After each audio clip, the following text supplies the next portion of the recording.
या घडीची सगळ्यात महत्त्वाची बातमी ही दृश्य आपण बघतोय त्या मोबाईल टॉवर त्या पाण्याच्या टाकीची ज्या टाकीवर धनंजय देशमुख चढलाय ही दृश्य आपल्याला बघायला मिळतात। या घडीची सगळ्यात महत्त्वाची बातमी आहे, गंभीर वातावरण निर्माण करणारी बातमी आहे। सगळे गावकरी त्या शिडीवर उभे राहून त्याच्याशी बोलण्याचा प्रयत्न करतायत, मात्र हा धनंजय पाण्याच्या टाकीवर चढलेला आहे। जे त्याने म्हटलं होतं ते तो करताना आपल्याला बघायला मिळतंय। त्याने असं म्हटलं होतं की मी पाण्याच्या टाकीवर चढून आंदोलन करणार आहे, मी माझं आयुष्य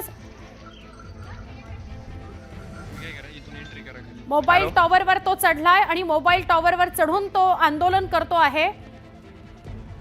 प्रथमदर्शनी पाण्याची टाकी आहे का मोबाईल टॉवर आहे, पण त्याने हे स्पष्ट केलेलं होतं की मोबाईल टॉवरवर चढून मी आंदोलन करणार आहे। न्यायाकरता हा देशमुख कुटुंबियांचा आक्रोश बघतोय। शेवटी संयमाचा बांध फुटलाय आणि एक मोठं पाऊल धनंजय देशमुख यांनी उचललंय। परिस्थिती आमचे प्रतिनिधी सुरेश जाधव यांच्याशी बोलूया। सुरेश, गंभीर परिस्थिती निर्माण झाली आहे। धनंजय जे म्हटलं होतं तेच तो करताना दिसतोय, काय सांगाल? धनंजय देशमुख यांनी टावरवरती चढून आंदोलन करेल अशा पद्धतीचा जो इशारा आहे तो दिलेला होता आणि आता टावरपाशी पोलीस प्रशासन होतं, त्यामुळे आता धनंजय यांनी त्या पाण्याच्या टाक्या आहेत गावामध्ये मसाजो गावातील ज्या 2 पाण्याच्या टाक्या आहेत त्या पाण्याच्या टाक्यावरती चढून आता आंदोलनाला सुरुवात केलेली आहे। गावकरी देखील मोठ्या संख्येने या ठिकाणी उपस्थित आहेत। जो प्रश्न निर्माण होत होता की धनंजय गेला कुठे, तो आंदोलन करण्यासाठी आता टाकीवरती चढलेला आहे, त्यामुळे साहजिकच हे आंदोलन किती वेळ चालणार हे देखील पाहणं महत्त्वाचं ठरणार आहे। सुवर्ण, पण परिस्थिती गंभीर आहे। आपण आपल्या प्रेक्षकांना एकदा सांगूया, मोबाईल टॉवरवर चढून आंदोलन करणार होता धनंजय देशमुख, पण तिथे सुरक्षा व्यवस्था होती, पोलीस तैनात होते, त्यामुळे अचानकपणे आंदोलन स्थळावरून धनंजय देशमुख निघाले आणि गावात असलेल्या पाण्याच्या टाकीवर चढलेले आहेत। सुरेश, त्यांच्याबरोबर अजून एक कोणीतरी दिसतोय जो त्यांच्या सोबत आहे, कोणाशी तरी बोलणं सुद्धा सुरू आहे। परिस्थिती अशीच जर राहिली तर अधिक गंभीर होत जाणार आहे वातावरण, काय सांगाल? धनंजय देशमुख याच्यासोबत त्याचे काही मित्र देखील सोबत आहेत आणि विशेष म्हणजे आपण जर बघितलं तर गावकरी समोर आता मी दाखवायचा प्रयत्न करतो। समोर हे जे गावकरी आहेत ते गावकरी देखील अशा पद्धतीने आहेत, महिला देखील या ठिकाणी उपस्थित झालेल्या आहेत आणि दुसरी जी पाण्याची टाकी आहे त्यावरती देखील आता गावकरी चढायला लागलेले आहेत। म्हणजे आपण जर बघितलं तर 35 दिवस झाले संतोष देशमुख हत्ये प्रकरणात काही आरोपी देखील अद्याप अटक नाहीत आणि यामध्ये जे महत्त्वाची जी धनंजयची मागणी होती की वाल्मिक कराड यांना 302चा आरोपी करा, ही जी मागणी महत्त्वाची आहे, या मागणीला धरून देखील आता हे सगळेजण आंदोलन करतायत। धनंजय देशमुख हा उंच अशा या पाण्याच्या टाकीवरती आहे, जोपर्यंत ठोस असं काही आश्वासन मिळत नाही तोपर्यंत तो खाली येणार नाही अशा पद्धतीने देखील माहिती मिळते। देशमुख कुटुंब शब्दात मागे सरकार चांगलं करायला नाही लागलं सरकार। आंदोलनापूर्वी आता काय बोलणं झालं होतं का तुमच्याशी? तुमचं नाही, काल मला जे कळलं 11 साडे11च्या दरम्यान बहुतेक अंदाजे, त्यावेळेस मी लगेच फोन करून केला आणि सांगितलं बाबा मी येतो रे बाबा सकाळी। दादा, हे सगळं असून सुद्धा का कुटुंबाला न्याय मागण्यासाठी हे करावं लागतं? वाईट घटना आहे, हे राज्यात चांगलं नाही। राज्याच्या मुख्यमंत्र्यांसाठी सरकारसाठी हे अजिबात चांगलं नाही।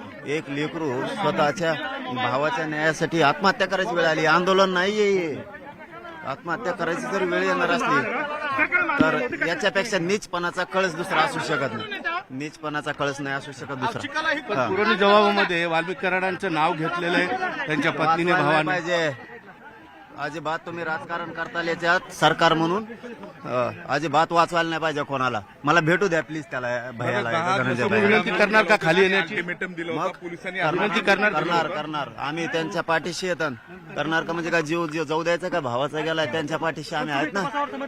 नाही अजिबात नाही। कुटुंबाला आत्महत्या करायची वेळ जर यायला लागली, समाधानाचा काय संबंध आहे? जिनं मुश्किल करेल मी जर धनंजय भैयाला काय झालं कोणाला या कुटुंबाला, तर ज्यांच्यामुळे घडायला लागलं खंडणी खोरांमुळे जिनं मुश्किल करेल यांचं। थांबा बरं प्लीज प्लीज प्लीज। बघितलं आपण धनंजय देशमुख यांच्या कुटुंबाशी आणि यांच्याशी ठामपणे उभा असल्याचं या ठिकाणी मनोज जरांगे पाटील यांनी स्पष्ट केलेलं आहे। आपण बघतोय मनोज जरांगे पाटील न्याय भेटत नाही म्हणून या अगोदर काय प्रशासनाने काय हे दिलं नाही? करणार तुम्ही किती वेळ पाहिजे आणखी? न्याय मिळत नाही असं वाटतंय? आमचं दुसरं पण समाधानी काय आजी काय सांगता? काय आज तुम्ही संतोष पाहुण्याचा हाल केला, त्याला मारलं पाहिजे, हाल करून त्याला फाशी दिली फाशी दिली पाहिजे. फाशी द्यायची आमच्या देखत दिली पाहिजे. अच्छा, मात्र जे प्रशासन आहे ते प्रशासन इथं तुमच्यासाठी येऊन बसलेलं आहे. प्रशासन अनेक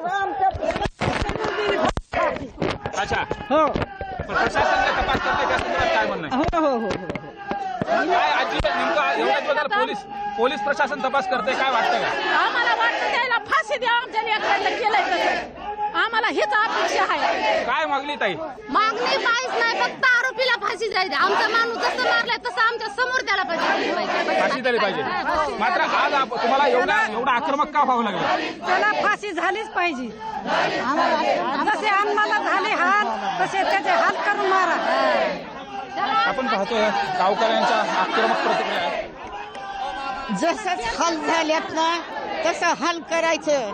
कसं डोळं काढले, काय काय केलं, फासोळ्याचं कसं केलं, तसं झाल्याच पाहिजे. आम्हाला बघायला लय गरीबाचा वाले होता, लय गरीबाचा वाले होता. भलता त्याच्यासारखा माणूसच कमी उभा राहायचा नाही. त्याच्यासारखं त्याला जोडच लागायची नाही कुणाची. आक्रमक झालेल्या प्रतिक्रिया आहेत.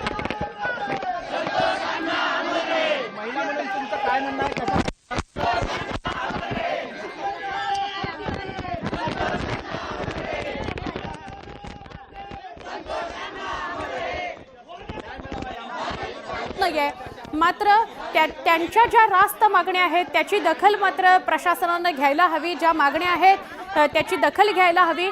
मोबाईलवर टॉवरवर तो आधी चढणार होता, पण तिथे विश्वास नाही का आता? विश्वास नाही तर मग विश्वास कशाचा? महिना दीड महिना झालं, कसा विश्वास धरायचा आम्ही? बायको त्याची मरायला लागली, आण खायना, पाणी पिना, आई मरा. तर सोडणार नाही मी. मग जिनं मुश्किल करीन यांचं कुटुंब जर काय झालं तर. हा, ते खंडणी खराज असो ना ते 302 मधले असो, जिनं मुश्किल करीन. या खाली खाली या खाली या खाली खाली या खाली. तिकडे धनंजय मुंडे सुद्धा बघतोय आपण. धनंजय मुंडे सुद्धा भावनिक धनंजय देशमुख भावनिक झालेल्या टाकीवर बसून ते सुद्धा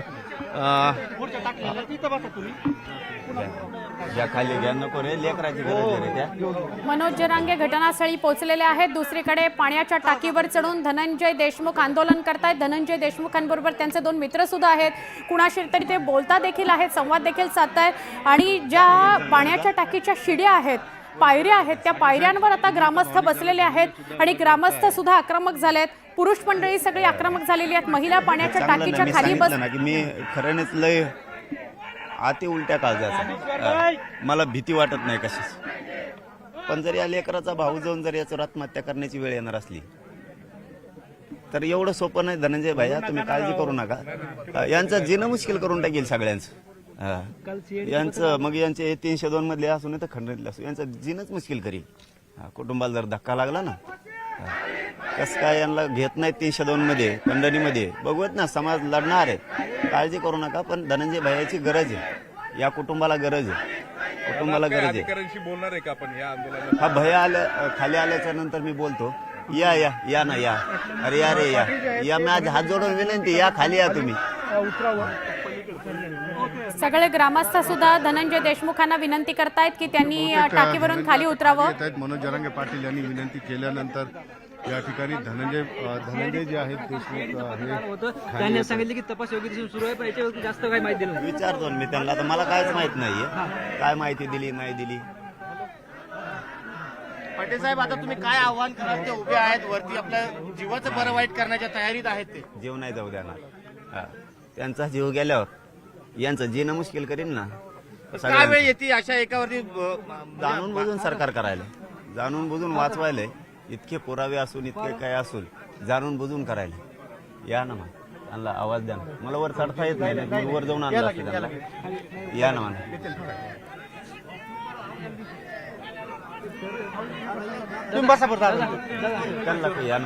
सगळेजण आवाहन करतायत टाकीवरून खाली उतरा, कुठलंही अनुचित पाऊल उचलू नका. धनंजय देशमुखांना वारंवार सगळे ग्रामस्थ आवाहन करत आहेत, तुम्ही कुठलंही चुकीचं पाऊल उचलू नका. त्याला अटक केली पाहिजे, त्याला फाशी द्यायला पाहिजे वाल्याला. त्या सगळ्याला फाशी द्यायला पाहिजे.